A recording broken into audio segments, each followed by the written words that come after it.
Lecture du livre de la Genèse. Lorsqu'Adam eut mangé du fruit de l'arbre, le Seigneur Dieu l'appela et lui dit : « Où es-tu donc » Il répondit : « J'ai entendu ta voix dans le jardin, j'ai pris peur, parce que je suis nu, et je me suis caché. » « Qui donc t'a dit que tu étais nu ? Aurais-tu mangé de l'arbre dont je t'avais interdit de manger ?» L'homme répondit : « La femme que tu m'as donnée, c'est elle qui m'a donné du fruit de l'arbre, et j'en ai mangé. » Le Seigneur Dieu dit à la femme : « Qu'as-tu fait là ?»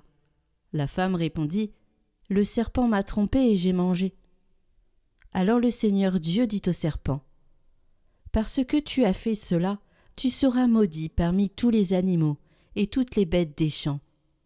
Tu ramperas sur le ventre et tu mangeras de la poussière tous les jours de ta vie. Je mettrai une hostilité entre toi et la femme, entre ta descendance et sa descendance. Celle-ci te meurtrira la tête, et toi, tu lui meurtriras le talon. »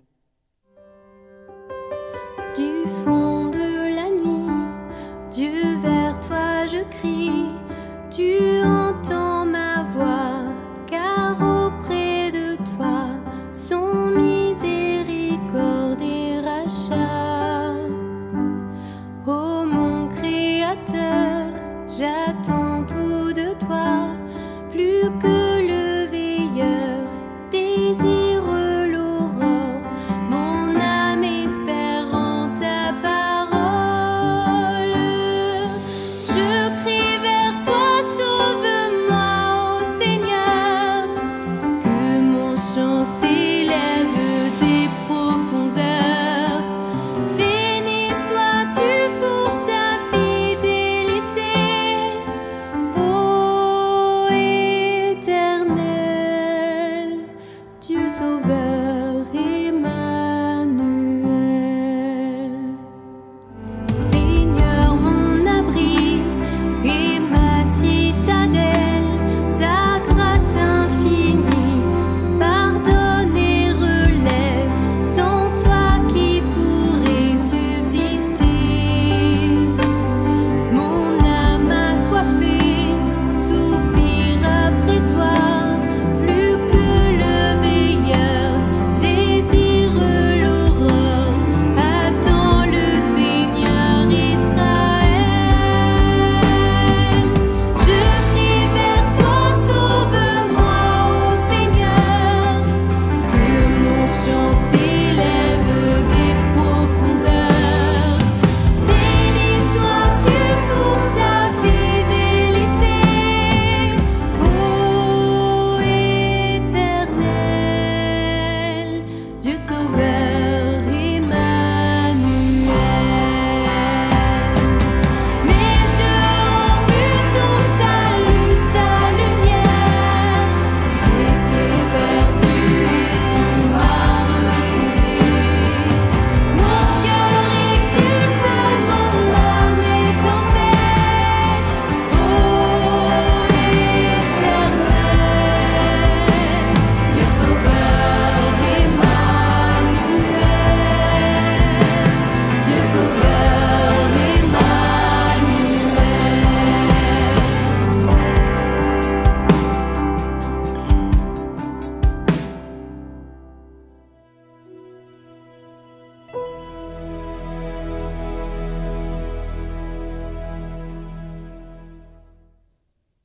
Lecture de la deuxième lettre de saint Paul apôtre aux Corinthiens. Frères, l'Écriture dit : « J'ai cru, c'est pourquoi j'ai parlé. » Et nous aussi, qui avons le même esprit de foi, nous croyons, et c'est pourquoi nous parlons. Car nous le savons, celui qui a ressuscité le Seigneur Jésus nous ressuscitera, nous aussi, avec Jésus, et il nous placera près de lui avec vous. Et tout cela, c'est pour vous, afin que la grâce, plus largement répandue dans le plus grand nombre, fasse abonder l'action de grâce pour la gloire de Dieu. C'est pourquoi nous ne perdons pas courage, et même si en nous l'homme extérieur va vers sa ruine, l'homme intérieur se renouvelle de jour en jour. Car notre détresse du moment présent est légère, par rapport au poids vraiment incomparable de gloire éternelle qu'elle produit en nous. Et notre regard ne s'attache pas à ce qui se voit, mais à ce qui ne se voit pas. Ce qui se voit est provisoire, mais ce qui ne se voit pas est éternel. Nous le savons, en effet, même si notre corps, cette tente qui est notre demeure sur la terre, est détruit, nous avons un édifice construit par Dieu, une demeure éternelle dans les cieux, qui n'est pas l'œuvre des hommes.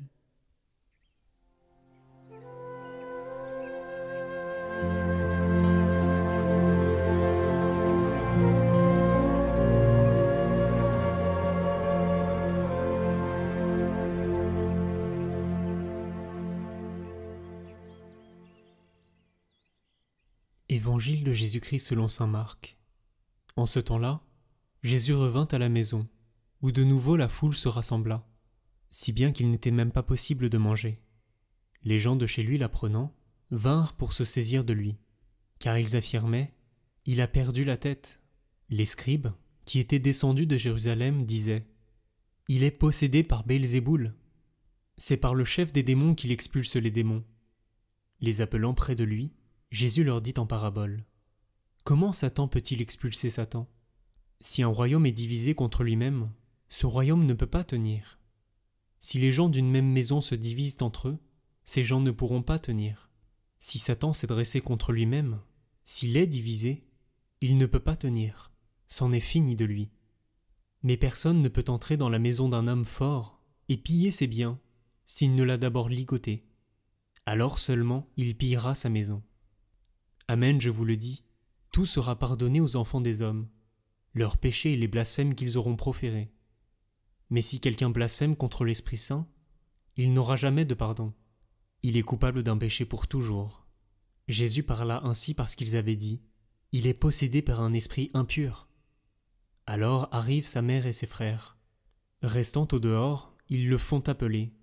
Une foule était assise autour de lui, et on lui dit « Voici que ta mère et tes frères sont là dehors, ils te cherchent. » Mais il leur répond « Qui est ma mère ? Qui sont mes frères ?» Et parcourant du regard ceux qui étaient assis en cercle autour de lui, il dit « Voici ma mère et mes frères. Celui qui fait la volonté de Dieu, celui-là est pour moi un frère, une sœur, une mère. »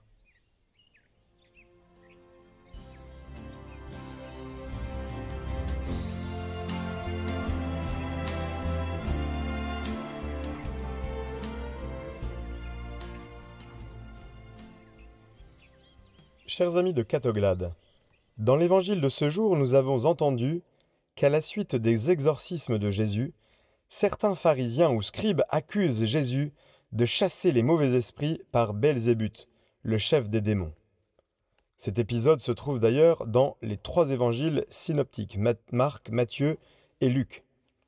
À cela, Jésus répond sous la forme de parabole que la puissance de Satan doit être vaincue par une puissance plus forte, avant que les démons puissent être chassés par l'Esprit de Dieu ou par le doigt de Dieu, par lequel le royaume de Dieu vient aux hommes. En Marc et Matthieu, Jésus annonce immédiatement que tous les péchés peuvent être pardonnés, y compris tous les blasphèmes possibles, sauf le blasphème de l'Esprit.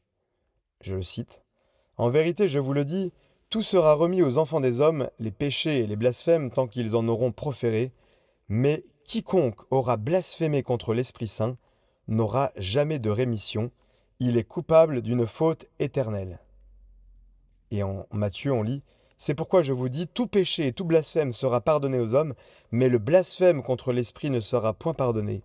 Quiconque parlera contre le Fils de l'homme, il lui sera pardonné, mais quiconque parlera contre le Saint-Esprit, il ne lui sera pas pardonné ni dans ce siècle, ni dans le siècle à venir. » Et en Saint Luc, on trouve aussi cette parole, mais dans un contexte différent. « Et quiconque parlera contre le Fils de l'homme, il lui sera pardonné, mais à celui qui blasphémera contre l'Esprit, il ne sera point pardonné. » Alors, chers amis de Catoglade, si vous le voulez bien, nous allons aujourd'hui nous pencher un peu sérieusement sur ce fameux péché contre l'Esprit.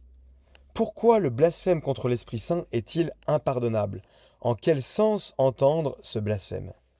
Saint Thomas d'Aquin répond qu'il s'agit d'un péché irrémissible de par sa nature, parce qu'il exclut les éléments grâce auxquels est accordée la rémission des péchés.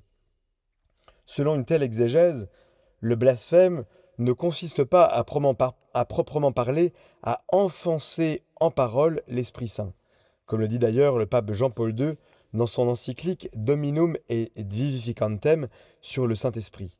Donc ce blasphème contre l'Esprit, ce n'est pas le fait d'offenser en parole l'Esprit Saint, mais il s'agit davantage, ce péché consiste à refuser de recevoir le salut que Dieu offre à l'homme par l'Esprit Saint, agissant en vertu du sacrifice de la croix. Si l'homme refuse la manifestation du péché qui vient de l'Esprit Saint et qui a un caractère salvifique, il refuse en même temps la venue du Saint-Esprit, cette venue qui s'est effectuée dans le mystère de Pâques en union avec la puissance rédemptrice du sang du Christ, le sang qui purifie la conscience des œuvres mortes. Nous savons que le fruit d'une telle purification, c'est la rémission des péchés. En conséquence, celui qui refuse l'esprit et le sang demeure dans les œuvres mortes, c'est-à-dire qu'il demeure dans le péché. Et le blasphème contre l'Esprit Saint consiste précisément dans le refus radical de cette rémission dont il est le dispensateur intime et qui présuppose la conversion radicale qu'il opère dans la conscience. Si Jésus, notre Seigneur Jésus, dit que le péché contre l'Esprit Saint ne peut être remis ni en ce monde ni dans l'autre, c'est parce que cette non-rémission est liée comme à sa cause à la non-pénitence, c'est-à-dire au refus radical de se convertir. Cela signifie le refus de se tourner vers les sources de la rédemption qui restent toujours ouvertes dans l'histoire du salut, dans laquelle s'accomplit la mission du Saint-Esprit. Celui qui a le pouvoir infini de puiser à ses sources, c'est de mon bien qu'il reçoit, a dit Jésus. Il complète ainsi dans les âmes humaines l'œuvre de la rédemption accomplie par le Christ en leur partageant ses fruits. Or, le blasphème contre l'Esprit Saint, le péché contre l'Esprit Saint, est le péché commis par l'homme qui présume et revendique le droit de persévérer dans le mal, dans le péché quel qu'il soit, et va même jusqu'au refus de la rédemption. L'homme reste comme enfermé dans le péché, rendant donc impossible pour sa part sa conversion et aussi par conséquent la rémission des péchés, qu'il ne juge pas essentielle ni importante pour sa vie. Il y a là, on pourrait dire, une sorte de situation de ruine spirituelle, car le blasphème contre l'Esprit Saint ne permet plus à l'homme de sortir de la prison où il s'est lui-même enfermé et de s'ouvrir aux sources divines de la purification des consciences et de la rémission des péchés. À ce titre, le catéchisme de l'Église catholique affirme « Il n'y a pas de limite à la miséricorde de Dieu ». Et il est beau de l'entendre, n'est-ce pas, chers amis de Catoglade? Il n'y a pas de limite à la miséricorde de Dieu. Mais qui refuse délibérément d'accueillir la miséricorde de Dieu par le repentir, rejette le pardon de ses péchés et le salut offert par l'Esprit Saint. Un tel endurcissement, dit le catéchisme, peut conduire à l'impénitence finale et à la perte éternelle. Plus tard, en 1999, Jean-Paul II, lors d'une catéchèse du mercredi, a défini le péché contre l'esprit comme ce qui consiste à refuser la grâce de Dieu. Je le cite. « L'enfer indique l'état de ceux qui se séparent librement et définitivement de Dieu. Mourir dans le péché sans se repentir signifie être séparé de lui pour toujours par notre libre choix.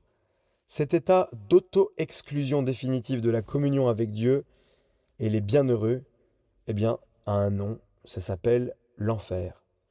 La damnation éternelle, donc, n'est pas attribuée à l'initiative de Dieu, parce que dans son amour miséricordieux, il ne peut que désirer le salut des êtres qu'il a créés.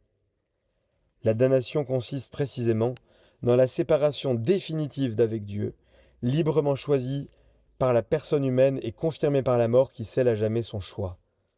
La sentence de Dieu ratifie cet état. Voilà, fin de citation. Vous voyez que Jean-Paul II eh bien, insiste sur le fait que Dieu qui n'est qu'amour et miséricorde, eh bien, ne désire pas cette mort du pécheur, mais bien sûr, dans son amour miséricordieux, il ne cesse de se donner, de s'offrir. C'est donc cette damnation consiste dans cette séparation définitive, librement choisie par la personne humaine et confirmée par la mort.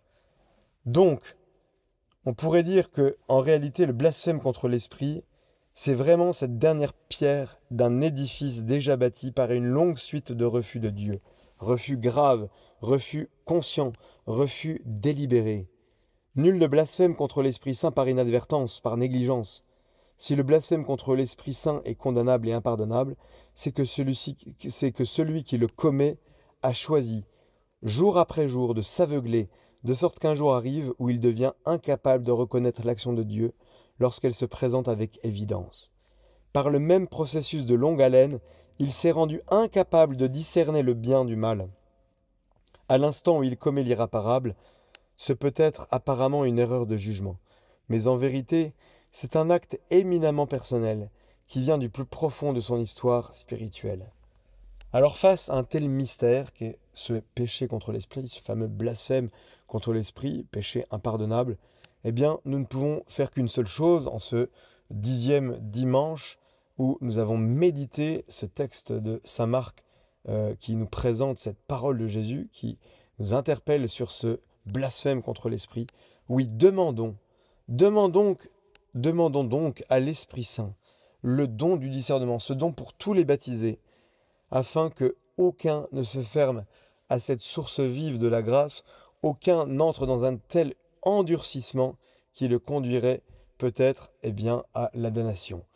L'Église en a plus que jamais besoin. Demandons cette grâce pour chacun d'entre nous, que nous puissions nous ouvrir aux motions du Saint-Esprit de Dieu, afin d'accueillir avec puissance, avec vérité, ces appels dans chacune de nos vies. C'est la grâce que je vous souhaite, chers amis de Catoglade, en ce dimanche.